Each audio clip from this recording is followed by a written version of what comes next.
Hey everyone, my name is Danielle and welcome back to my channel. Today this video is going to be my favorite thrillers of all time. I've seen a couple people do this video. They talk about their thrillers, what they love, like their all-time favorite. So I'll link them down below in case some of these thrillers that I'm talking about you've either read or you're just not interested in and you're still, want to check out some more thrillers. I'll link a couple that I have seen of other creators that have done this video. It's pretty popular right now with it being Halloween, fall season.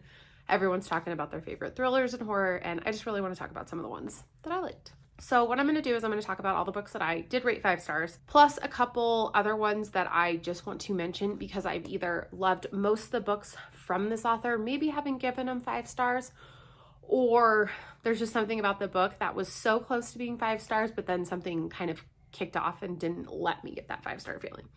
So I'm going to start with those ones real quick. I have 3. First one I want to talk about is Goodnight, Beautiful by Molloy. This one, I feel like a lot of people either really love it or really hate it because the first 100 pages is amazing. Like the first half of the book is amazing. And then the second half, I really liked. Still, it wasn't 5-star material, but I still really enjoyed it. But that first half has some amazing twists that I never ever saw coming. But this follows a psychotherapist whose office is in his home. So you can hear his conversations with his patient through the vent in the above room. And basically it just says it's a handsome psychotherapist, his lonely wife, and in his home office, a ceiling vent. You'd listen too, wouldn't you? So you can hear his conversations and he starts talking to this French girl and then someone he disappears and you're just trying to figure out what's going on. So the first half of this, I absolutely loved. It was so many twists and turns, so many things that I did not see coming.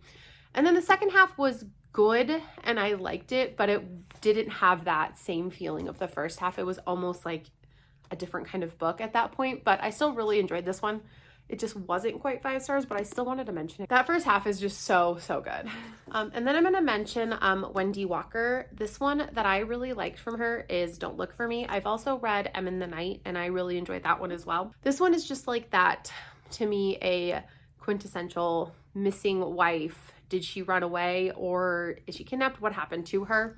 And then her daughter starts trying to look for her and figure out where she went, what happened to her. And I really enjoyed this one. It isn't necessarily it's more thrilling than anything versus like whodunit kind of thing, but I still absolutely love Wendy Walker. I think she is a great writer. I've read those 2 books from her and I have another one the night before that I heard isn't as good, but I haven't gotten to that. But I just absolutely love her writing. I love her characters. The other one that's really good by her is Em in the Night. That one has some crazy shit that happens in it, and it is there's some fucked up shit in that one, but that one was really good too. But this one was definitely my favorite from her. And I can't not mention Samantha Downing. I love her books. So I've read all 3 of her books. I gave, what was it? My Lovely Wife 4 stars. I gave He Started at 4 stars, and I gave For Your Own Good 4 stars. So while none of them are like my absolute favorite, I just love her stories. He Started It is probably my favorite one just because I love the direction this went in with the siblings and their partners and just all of the crazy shit that goes on in this book and where it goes to. And I'm still so confused by that ending, but I love her books. So this one follows 3 siblings who are basically forced to take this road trip that they once took with their grandfather when they were kids. And the reason they have to do that is the only way they're going to get like their inheritance. As they're going on this trip, you're learning about like what happened on the previous one.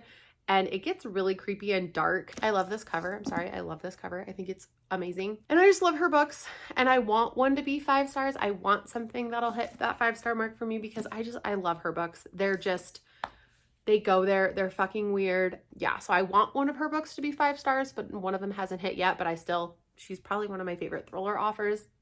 And I will buy anything from her. So if you haven't read anything from her, do, but they're weird. But I love them. So now I'm going to go into my actual 5-star thriller books. These are the only thriller books that I've ever rated 5 stars, which to me is still shocking that there's only like 10 of them. We're going to go from my least favorite to my top 4. And those top 4 are just, I can't pick a favorite of those 4. Those are just my favorite ones. So we're just going to start at my least favorite of my favorites. if that makes sense. So the first one that I have is I'll Never Tell by Catherine Mckenzie. This follows a group of siblings and the groundskeeper of this summer camp that their parents used to own.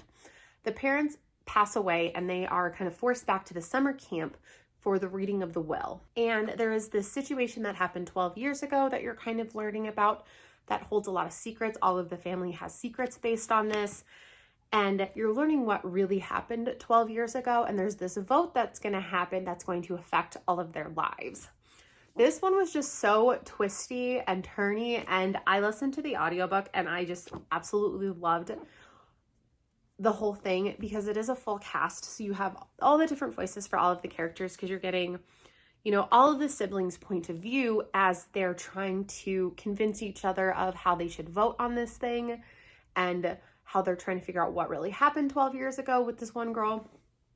And I just loved these relationships between all of these characters and how they're like they're siblings, but they're kind of trying to backstab each other a little bit. And there's just some really great twists in this that I just absolutely loved. So this was one of my favorites. And I definitely recommend, if you like audiobooks, get the audiobook for this one. The next one that I have is When No One Is Watching by Alyssa Cole. This is a thriller about gentrification of this Brooklyn neighborhood. This follows a girl named Sydney who is noticing that all of her Black neighbors are just leaving. They just are gone without any communication to the other neighbors in this neighborhood. And the reason that is so weird is because this neighborhood is very close. They all know each other. They all kind of talk all the time. So for these people to just disappear doesn't make sense to her. A lot of people say this isn't a thriller. To me, yes, it's a fucking thriller. I've heard it called a horror, which I don't know enough about horror to really say if it's like a horror, but I definitely feel like it was a thriller for me because as she's just like trying to figure out what's happening to her neighbors, these situations that she's like, Sydney ends up in. And so she starts working with one of her white neighbors, Theo, and the two of them are trying to figure out like why this is happening. And Theo is the biggest dumbass. And I love his character. I love Sydney. I just loved everything about it.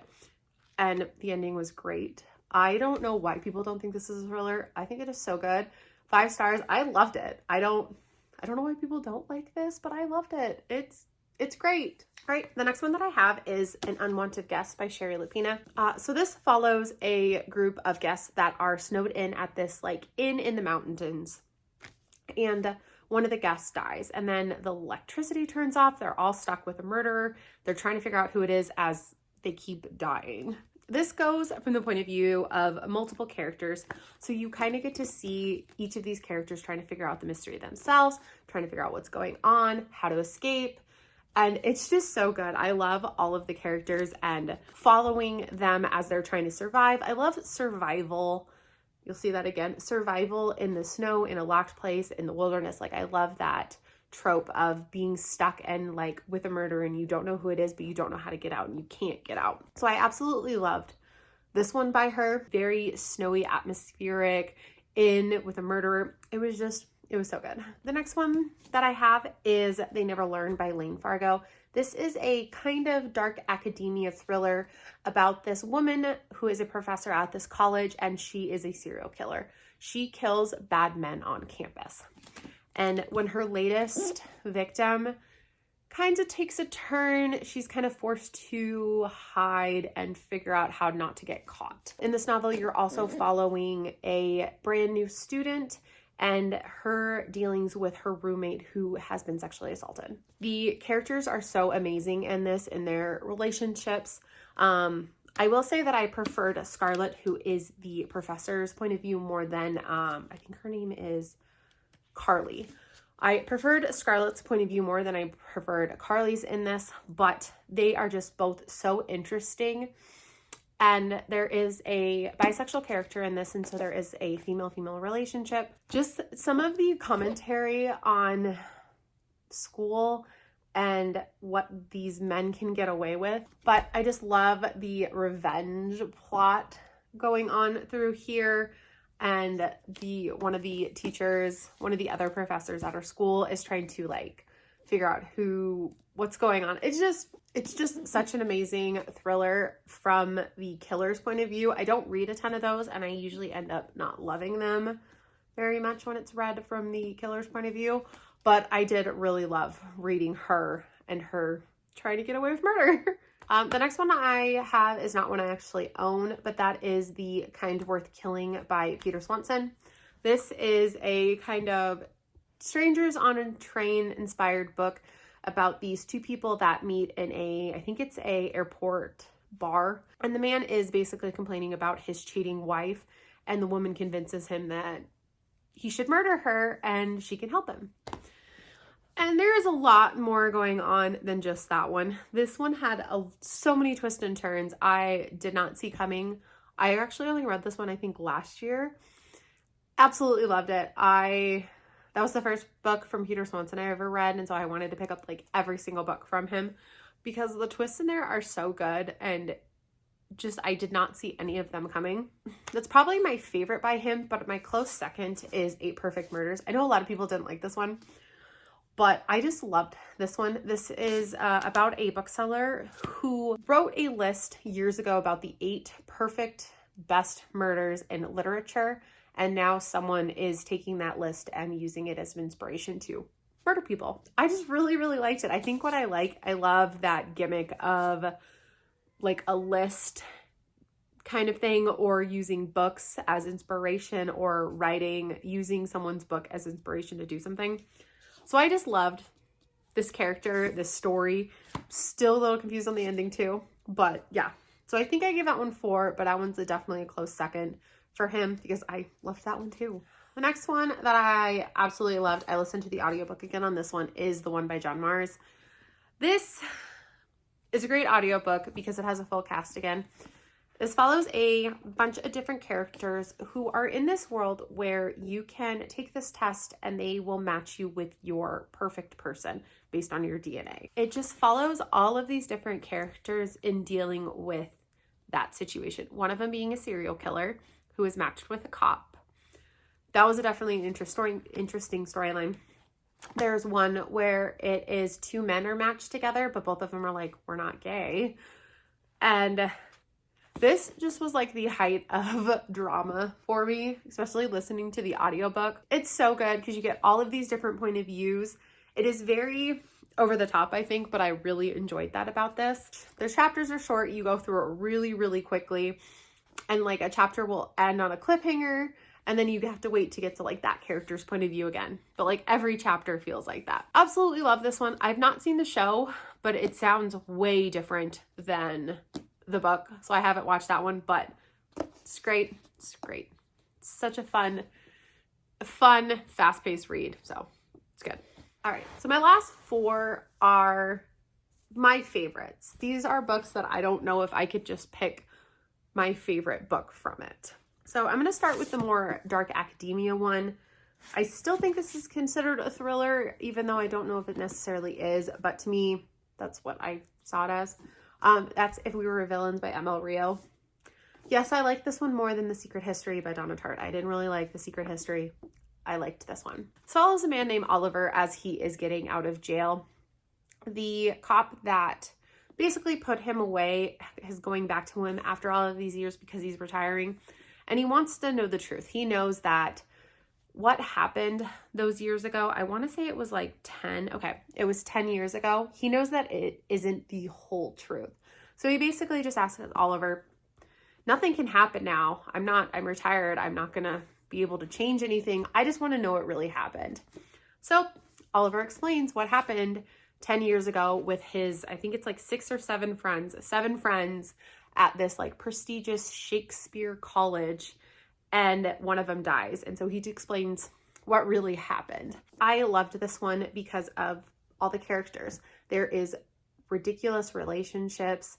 It's over the top. There's like a rivalry between all of them. There is some messed up relationships. There's just such an interesting take on obsession and friendship and loyalty. And I just absolutely loved the characters, the where this went, the direction, and just all of the weird shit that happened in this book. It's dark and great, and I loved it. This one reminds me a little bit of, I Atlas 6.